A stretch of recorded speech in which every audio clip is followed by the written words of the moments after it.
Welcome back. Tennis star Novak Djokovic is considering suing Australia for millions after it was revealed he was deported over fears that he would spread anti-vaccine messages to his supporters.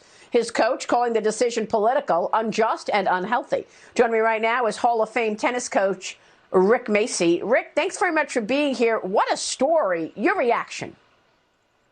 Yeah, first off, it's great to be with you, Maria. Yeah, it's taken on a life of its own. You know, he's been number one, 356 weeks a year. He's won 20 Grand Slams. He might go down as the greatest player ever. A lot of confusion. He got that medical exemption. And, then everybody got involved. The tennis authorities, the local government, the federal, and, it just wasn't going to work out.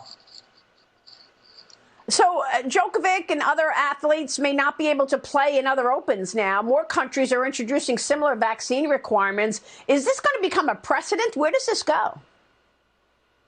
Well, first off, 97 out of 100 guys on the ATP tour are already vaccinated.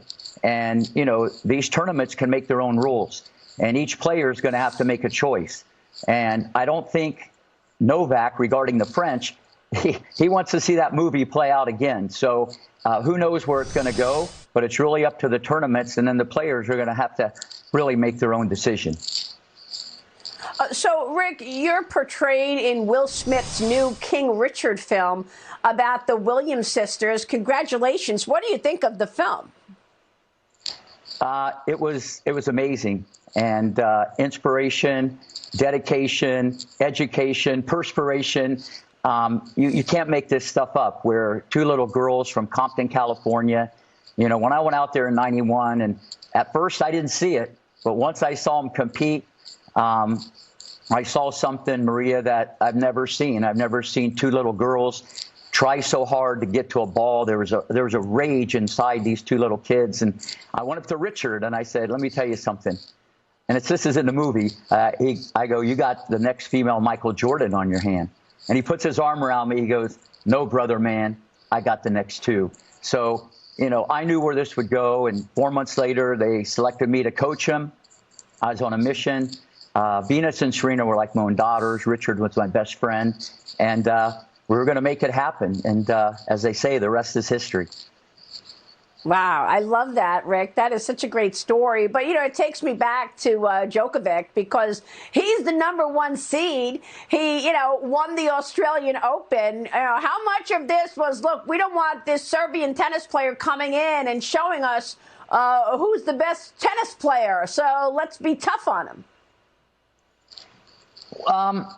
Yeah, it probably would have been different. It would have been number 300 player in the world. It's unfortunate. There was just a lot of confusion. Obviously, now he feels he's been treated badly. He might file the lawsuit. It is what it is. But, they had some serious lockdowns in Australia, over 200 and some days. And, there's an election going on. There's a lot of politics. And he just got caught up into it. And so it will be interesting to see how this plays out. I mean, do you think he's going to have success with this potential lawsuit? The Supreme Court just ruled that the vaccine mandate is unconstitutional in America. Who knows? Australia, that's a whole different animal. He just feels he was treated badly.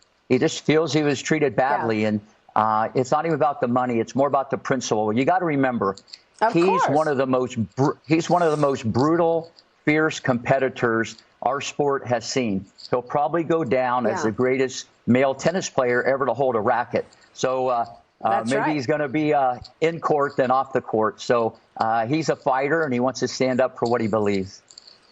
Yeah, very convenient to have him off the court. Rick, it's good to see you. Thanks very much. Rick Macci. Thank you. Thank you, Maria. Thank you so much. All right. We so appreciate it. We'll be right back.